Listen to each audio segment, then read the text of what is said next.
Black holes haunt our universe. Dark centers of gravity that swallow everything in their path. What would you see if you got close and fell past the point of no return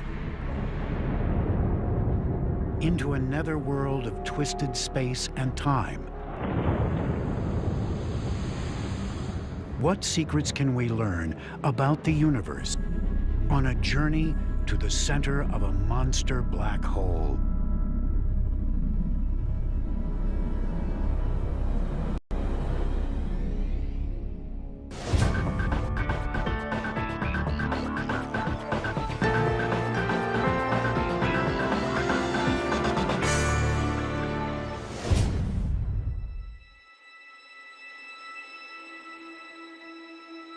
Imagine traveling to the very center of our galaxy,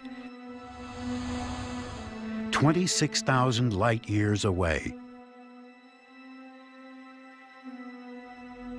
and finding a vantage point on the night sky.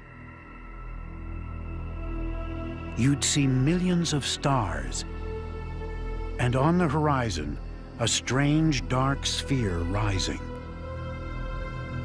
It's a black hole, an object so dense, nothing can escape its gravitational pull, not even light.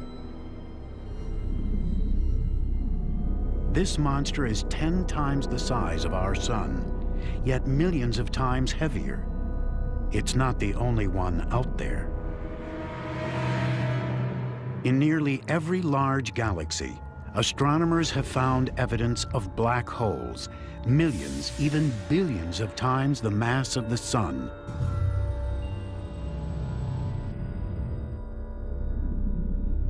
How did they form? And how did they get so large? In the search for answers, we are beginning to glimpse the forces that shape the stars, planets, even life. And now, by tracing the life cycle of black holes, scientists are finding clues to the fate that awaits our galaxy and the universe at large. But how do you study something that by nature evades detection? Sometimes the universe lets us in on its most mysterious workings. March 19th, 2008. Astronomers around the world receive an alert sent from an orbiting observatory called SWIFT. It had recorded a flash of gamma radiation, a kind of ultra-high energy light that is the signature of a cataclysmic event. SWIFT automatically relayed the information down to Earth. And within seconds, robotic telescopes in North and South America turn their gaze on the rising light.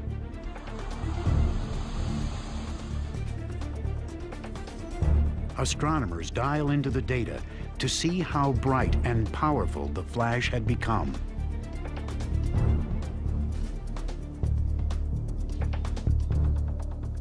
Meanwhile, at giant observatories in Chile and in Texas, they zero in on it, using specialized instruments to split the light into all its different wavelengths. That tells them how far the light had traveled to reach Earth. What they find is that it had come from 7.5 billion light years away, halfway across the visible universe. Tom Vestrand heads a robotic telescope project at the Los Alamos National Lab in New Mexico. He has been tracking high-energy gamma-ray bursts for over a decade and has never seen anything like this. Okay, let's see what we have. It was the most luminous thing ever detected by mankind. Traditionally, think of astronomy as something that happens very slowly. But this was a thing that had been traveling to us for 7.5 billion years, arrived here, and for 30 seconds, it was astonishingly bright. Amazingly bright minutes later, even. Still showing signs of saturation. Yep. It was so bright, in fact, that it was visible to the naked eye. Putting together evidence from ground and space telescopes, astronomers determined that the flash was a narrow but intense beam of light, and that most likely it broadcast the birth of a black hole. This singular moment is the endpoint of a violent chain of events in the core of a large star.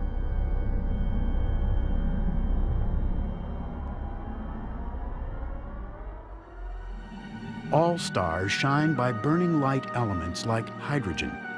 In the largest ones, intense heat fuses these elements into heavier ones, like carbon, silicon, and finally iron. Like hot air in a balloon, heat and light from these nuclear fires creates an outward pressure that prevents the star's massive outer layers from collapsing inward. Eventually that fuel runs out, the energy flows out through the star off into space. It can't go on forever. When the fuel runs out, the star starts to shrink. And when that iron core builds up to about 1.4 times the mass of the Sun, it can no longer hold itself up against the pressure, and it will collapse. In some cases, as matter slams into the star's core, the impact creates a powerful shock wave that races back out and literally blows the star apart.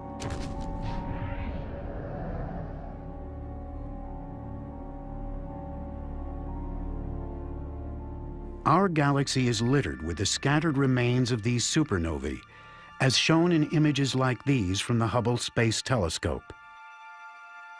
But what happens to the collapsed core of these dead stars?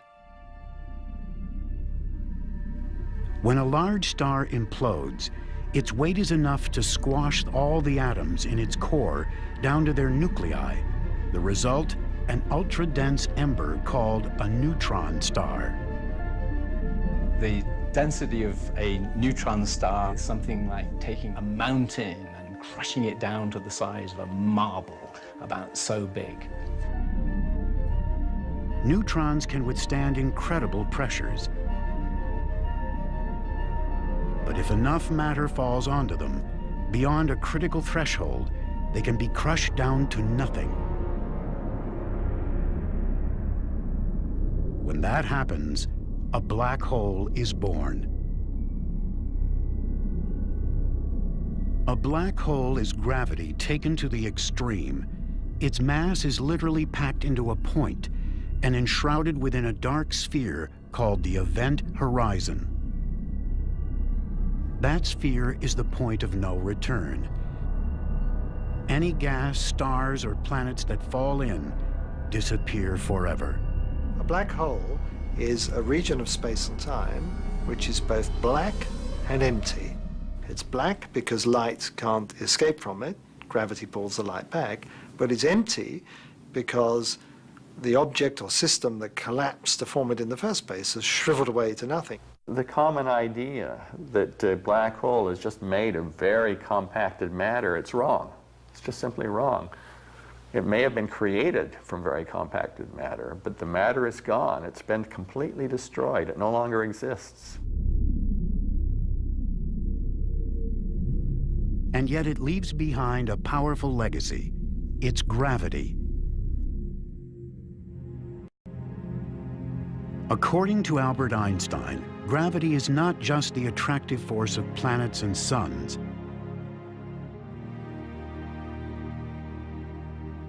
It's a warping of space and time, what scientists call spacetime, in the presence of massive objects. A planet, for example, goes into orbit when it's caught in the warped space surrounding a star, like a ball spinning around a roulette wheel. With the mass of a star squashed down to a point, a black hole is a deep puncture in space-time. When a black hole is born, the energy gets transformed from the energy of the matter to the energy of warped space-time. So it's a transformation of the form of the energy from one to another, but the energy is still conserved. What you're left behind with is warped space-time that has a huge amount of energy in it. With that energy, a black hole can affect its environment in profound ways.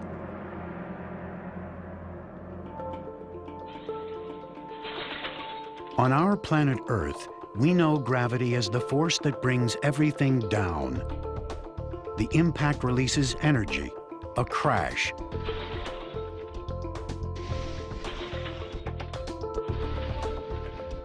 A thud.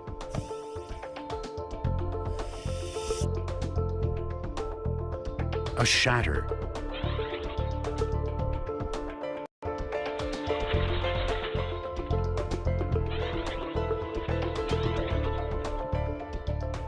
When matter falls toward a black hole, the energy released can reach astronomical proportions.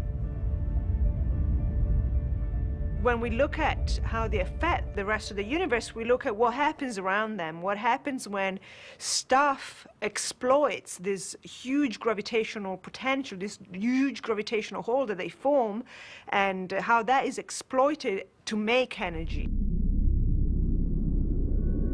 Such energy emissions are part of a growing body of evidence that black holes, famous for hiding in the dark, have a history of outbursts that have reached across the cosmos and shaped the universe we know.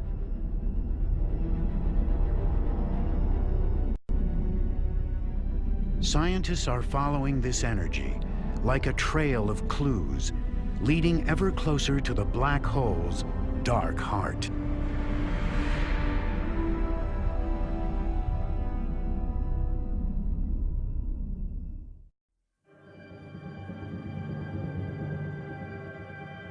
Astronomers once saw black holes as rare and exotic in a universe seemingly dominated by stars and galaxies. A radically new view has emerged from surveys of galaxies and black holes stretching deep into the universe.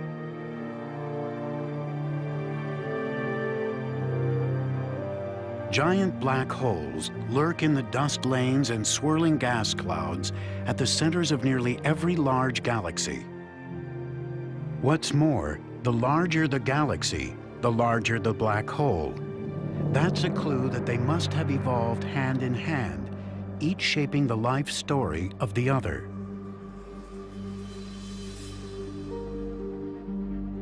To find out the role black holes played in the evolution of the universe, astronomers are trying to recreate this shared history with what amounts to a whole new branch of science. They are using supercomputers to simulate the sweep of cosmic history, including that of galaxies like our own.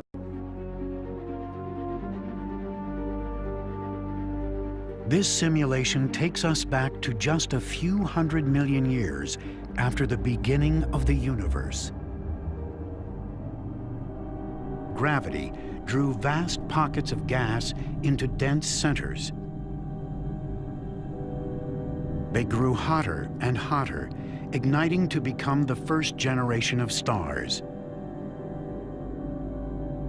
These stars lived hot and fast, and in only a few million years, some blew up in powerful supernovae. From these stars likely came the first generation of black holes. Cosmologist Tiziana Di Matteo is part of a wider effort to see what marked these early black holes left on the universe.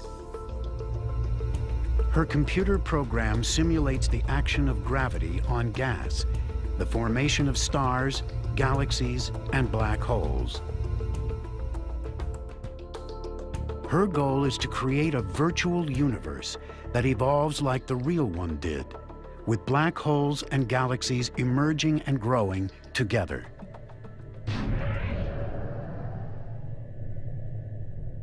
Our Milky Way galaxy is located in a quiet part of the universe, with relatively few other galaxies around it. Move out across the cosmic void, 50 million light years away, and you encounter the Great Virgo Cluster, filled with thousands of galaxies. Recent telescope surveys show that this region is part of a larger pattern of galaxies resembling a vast spider's web. To get her virtual universe to look like this, Tiziana needs to know what cosmic conditions gave rise to black holes and galaxies in the first place. So it's a beautiful problem because we start from extremely well-specified initial conditions. We know the initial condition of the universe, and that's very rare in astrophysics, in cosmology, in any branch of physics. Details of what the universe was like in its earliest times have come courtesy of a breakthrough observatory called WMAP. It found a blotchy pattern in a kind of radiation generated soon after the Big Bang. Astronomers believe this pattern is the origin of the spider's web structure they see in their telescopes. It defines the beginning point of Tiziana's simulation. She sets her virtual universe in motion. It covers a region in the shape of a cube over 100 million light years on a side. The result, an intricate cosmic web, with gravity drawing matter into filaments and knots on the largest of scales. In places where filaments come together, galaxies and black holes first begin to appear. All the matter that is coming in from the large scale will also allow the black hole to grow because of these gases being transported from large scale all the way into the galaxy, and the galaxy all the way into the center, and therefore feeding and growing these central black holes at a very high rate.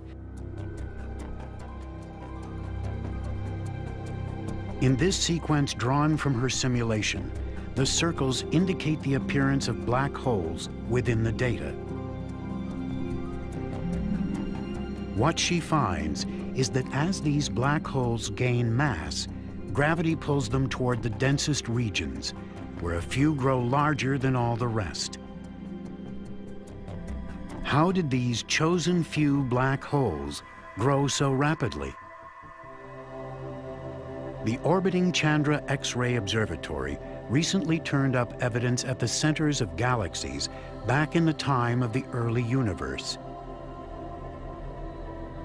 These images show its remarkable find, actual supermassive black hole pairs, beginning what astronomers believe is a dance of death.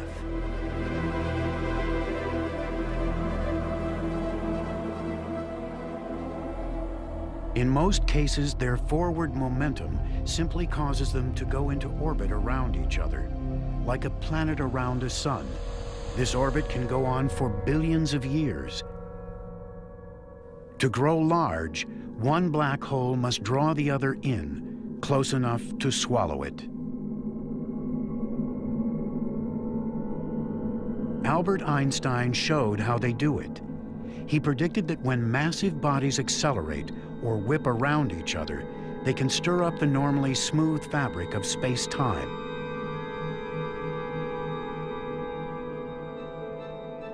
It's like a rock hitting a pond. Some of the energy of the impact is transferred to waves that move outward along the surface. Likewise, a titanic collision of black holes would send waves, gravity waves, racing across the universe. So you have two tornadoes embedded in a third larger tornado, and they're going to come crashing together, and you want to know what happens when these tornadoes are not made from whirling air, but made from whirling warped space and time. This simulation shows what happens. As two black holes get close, they turn space into a turbulent sea of gravity waves. These waves have the effect of carrying energy away from the orbit itself. That allows the pair to draw each other in and merge into one. We go back to half of the age of the universe, and all of these black holes are swallowing large amounts of gas. So it's a fun time. It's sort of the golden age for the growth of most black holes. The reason why this is because most of the large major mergers are occurring in the universe around this time. This simulation shows how a galaxy like our own might have taken shape in a flurry of mergers and collisions.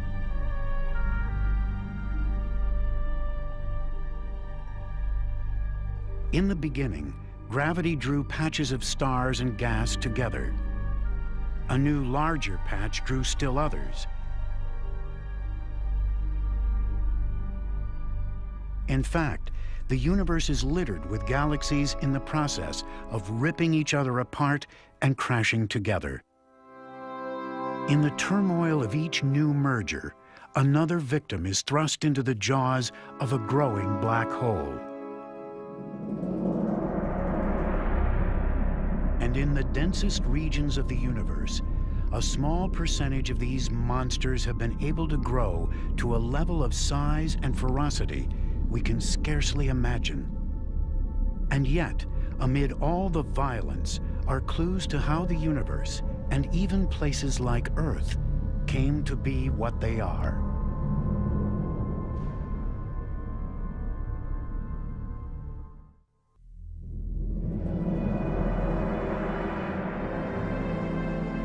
Astronomers have long puzzled over a class of ultra-bright beacons of light from the distant universe called quasars. In time, they link them to the outpouring of energy from the centers of galaxies and to growing black holes. But how can something that emits no light shine so brightly? 2 minutes. The chance to solve this mystery has drawn a crowd near NASA's Kennedy Space Center in Florida. 80 seconds. Rangers go. 45 seconds. Mounted in the nose of a rocket just up the beach is the next generation cosmic explorer. 10, 9, 8, 7, 6, 5, 4, 3, 2, 1, go. 0. Liftoff. The Delta rocket carrying blast. Gamma ray telescope searching. The Fermi Gamma Ray Space Telescope is part of a larger effort to explore the role black holes play in shaping the universe.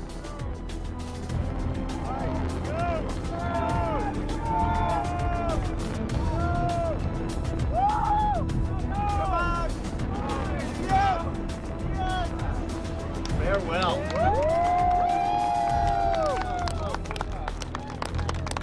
On the other side, yeah.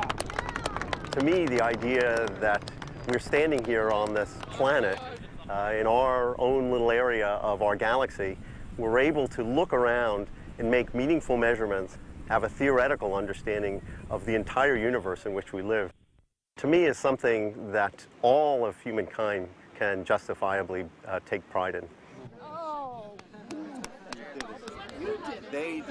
The black holes that interest Steve Ritz, a project scientist, and his team are among the largest ones out there.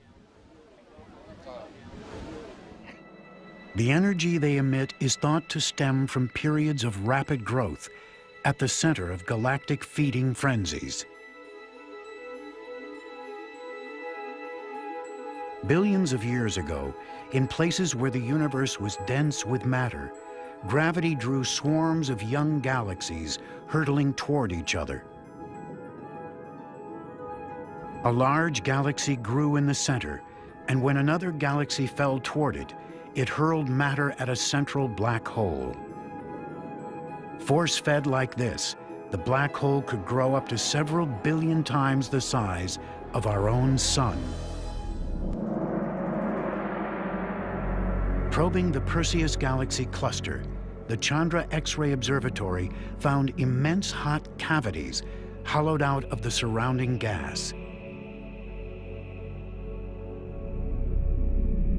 The culprit, they believe, is a jet of radiation coming from a large central galaxy. As it roared out, this jet created shock waves so powerful, it pushed huge volumes of gas beyond the central region. And without this gas, new stars can't form. That explains why some of the largest galaxies are filled with old stars, most likely born before their black holes began erupting. At the same time, a black hole jet can seed the surrounding regions with the heavy elements needed to form solar systems and planets like ours. The black hole also has the property that as it spins on its axis, as the Earth spins, it drags space into a whirling motion like the air in a tornado, faster near the horizon, slower farther away, just as the air in a tornado is whirling faster near the core than it is farther away. In the eye of this cosmic tornado, gas and stars flow into the hole along a rapidly spinning disk.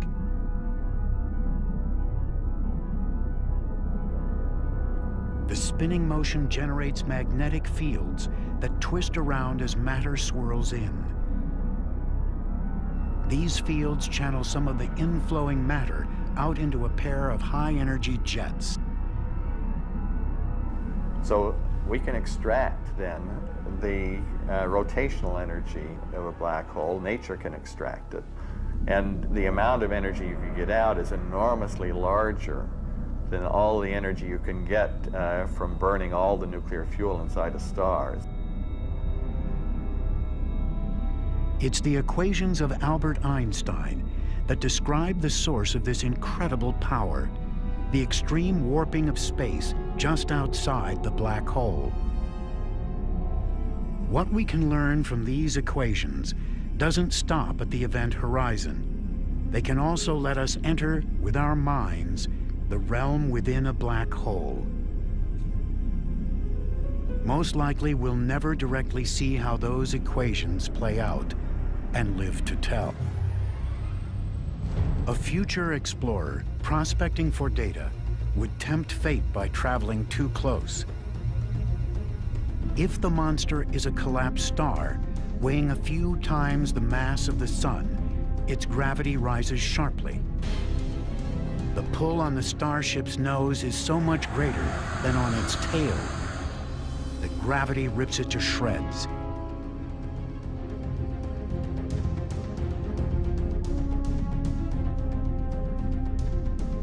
Ironically, you'd find a gentler ride into a supermassive black hole.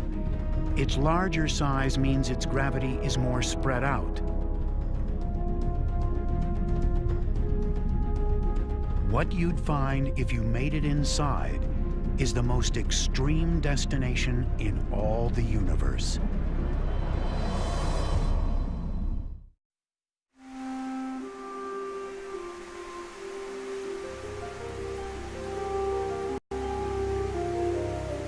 Andrew Hamilton, an astrophysics professor, has been investigating what happens when matter falls inside a black hole.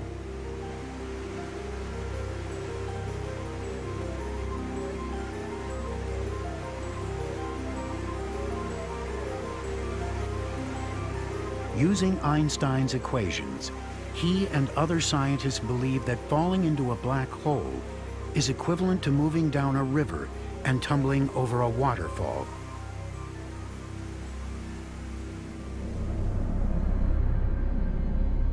Like a cosmic precipice, the outermost region of the black hole, the event horizon, is where space itself flows relentlessly in.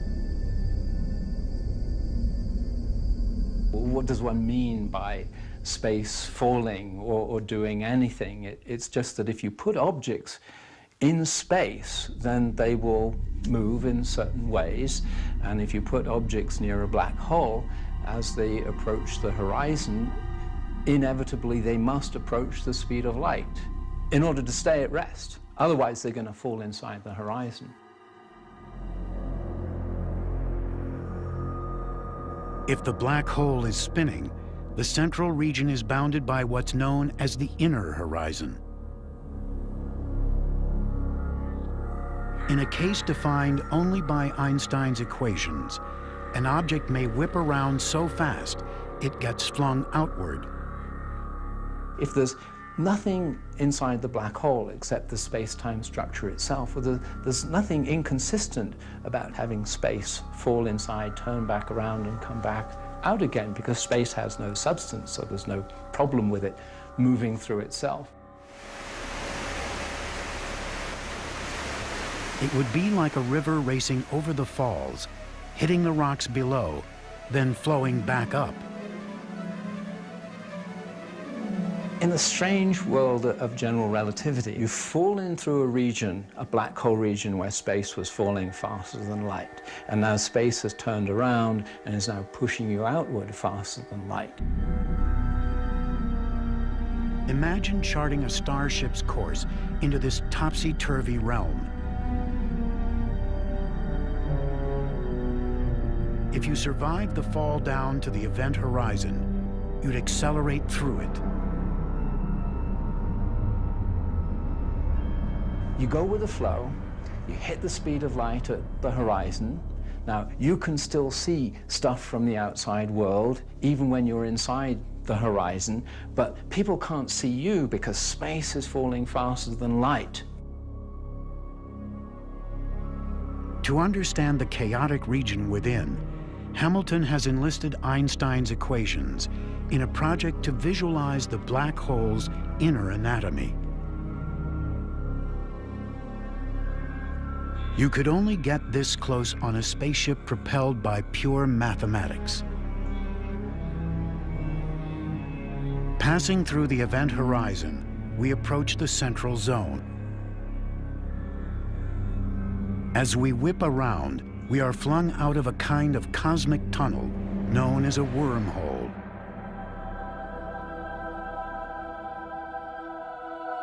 At its end, we pass through what's known as a white hole. Like characters in a science fiction story, we exit into another time or place, perhaps another universe. This strange passage is the work of theory. In reality, it couldn't form amid all the turbulence. The moment you introduce any real matter, then the stuff that's trying to fall in tends to collide with the stuff that's coming back out again. There's a turbulent, chaotic maelstrom deep down inside the black hole.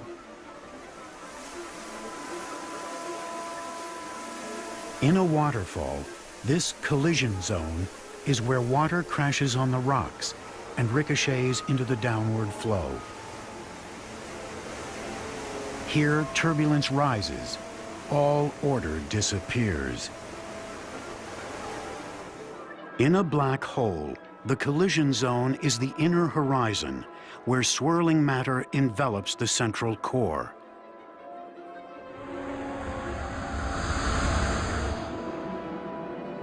That's the end of the line for a starship. It gets instantly vaporized. The chief characteristic of this region near the inner horizon is that streams of energy are passing through each other, and they're passing through each other very rapidly. That counterstreaming of material begins to build up to the point where it self-gravitates, and that gravity accelerates those streams even faster through each other.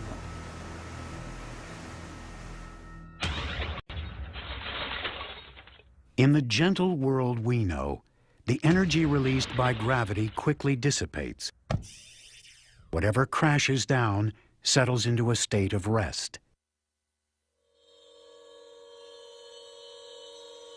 Inside a black hole, the energy does not dissipate. Instead, it builds on itself, rising to an extreme state known as the Planck density. To grasp what that is, imagine taking all the matter we can see with our telescopes, all the trillions upon trillions of stars that make up all the galaxies in the universe, and crush it Down to the size of a marble. No, don't stop there. Keep going. Crush it all the way down to less than the size of an atom. That is the Planck density. And that's the kind of density that is produced inside a black hole. It's the most extreme place in our universe outside the Big Bang. In this state, temperatures rise to 1 trillion times hotter than the center of our sun.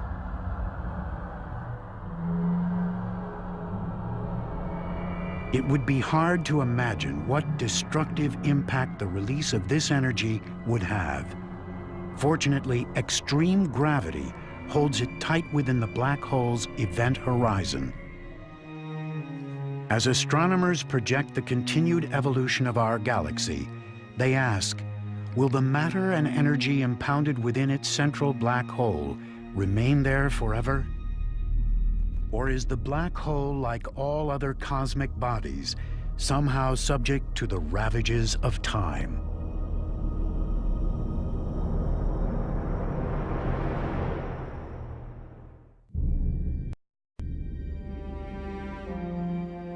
We live at a time in which most of the energy of the universe is produced by stars. Trillions of years from now, all across the universe, stars begin to use up their fuel and fade away.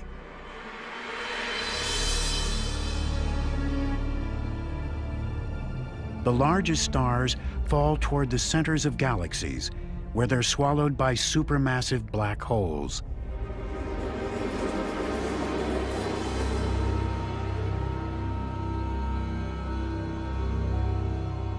As the universe decays, it gives way to a long era dominated by the remnants of dying stars and black holes.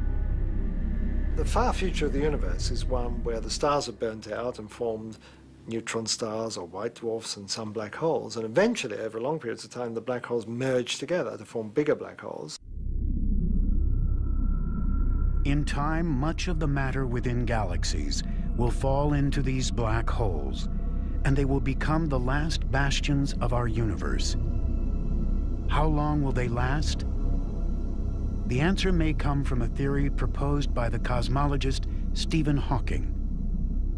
Stephen Hawking applied quantum physics to black holes and predicted that they wouldn't be black but would glow with heat radiation in a very distinctive way. And of course, if there's heat coming off, heat energy coming off, this energy has to come from somewhere. The energy, Hawking said, would come from tiny particles emerging from the vacuum of space just outside the event horizon.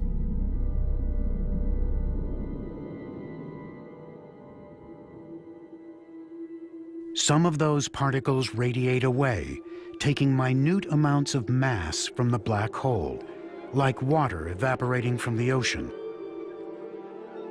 Over time, the radiation grows stronger and stronger as the black hole shrinks and finally explodes. When the last black hole dies, that's the end of the universe as we know it. How can we know if the theory is right and they actually do decay? If black holes were made in the Big Bang with a mass of about that of Mount Everest, these black holes ought to be going pop about now, and radio astronomers have looked to see if they can see a sort of electromagnetic pulse associated with that, and they haven't found any. There might be other ways to see a black hole decay. From all across space, black hole jets are blasting particles out at very near the speed of light.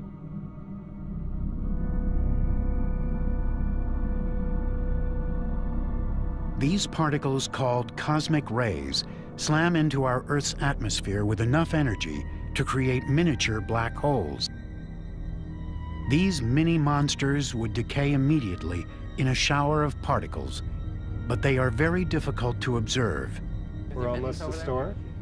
The emittances look good. Okay. What if you could produce collisions this powerful in an Earth-bound lab and under controlled conditions actually create a black hole? All right, so let's go ahead and If you could then watch it decay, it would provide a unique window onto the future of black holes. Okay, filling blue. So we'll start collimating in blue ring. It's hoped that taking two very high-energy small pieces of a very fast proton and colliding them with each other, you can put enough energy into a small enough space that you can actually create the conditions by which a black hole would form. These black holes are supposed to be very small, therefore very hot, and therefore they essentially radiate themselves away immediately. 1.2, 1.3, 10 to the 9. Barbecue is still locked. Feedback looks good. All right, here we go. At Brookhaven National Lab in New York State, physicists are using advanced technology to blast gold atoms in opposite directions down giant tunnels almost 2.5 miles long. They accelerate these atoms to within a tiny fraction of the speed of light.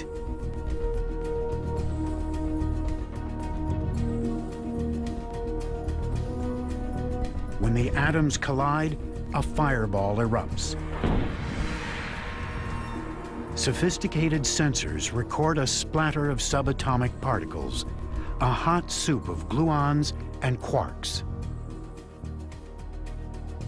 What we believe we're creating is temperatures approaching 2 trillion degrees centigrade. That's 100,000 times hotter than the interior of the sun. It's hotter than a supernova explosion. It's hotter than the surface of a black hole. It's hotter than a neutron star. In fact, we believe nowhere in the universe is at that temperature. It was last that temperature in the universe 1 microsecond, 1 millionth of a second after the Big Bang. It's as if they are running the universe in reverse, taking us back to an instant when it was extremely hot and dense. Creating a black hole, it seems, will take even more energy than that. In fact, more than any Earth-bound collider can pack. That is, unless there's more to our universe and to gravity than we've thought. Our injection efficiency looks good. The orbit looks good. Orbit RMS is under 2 millimeters in each plane. Einstein's theory of general relativity is the one that we find in all the textbooks, and it's the one that we're all sort of pledged to defend, but it would be rash to say it's the last word on the subject of gravitation. And there are certainly alternative theories around, and some of them are quite popular. And some of these theories, these are non-standard theories of gravitation, predict that you could make a black hole by colliding together subatomic particles. Some scientists believe they may be able to create one at a new and more powerful system in Europe called the Large Hadron Collider.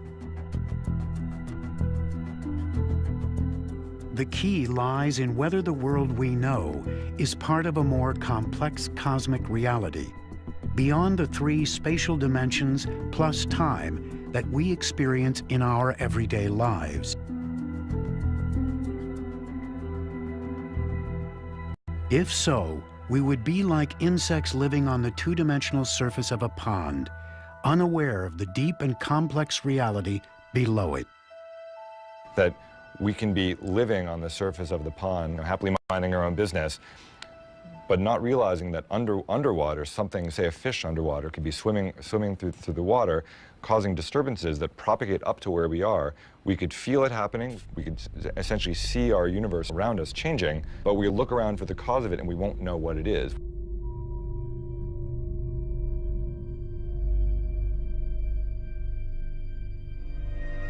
The idea is that a number of extra dimensions actually intersect our world. 10, 12 pi. Okay.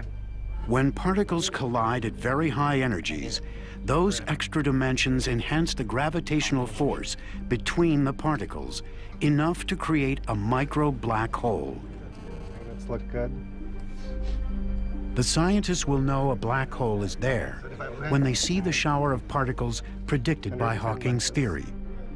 Ready to inject. And for a moment, that will open a window to a deeper cosmic reality. The very idea that we could tap into this underlying realm shows how rich black hole research has become.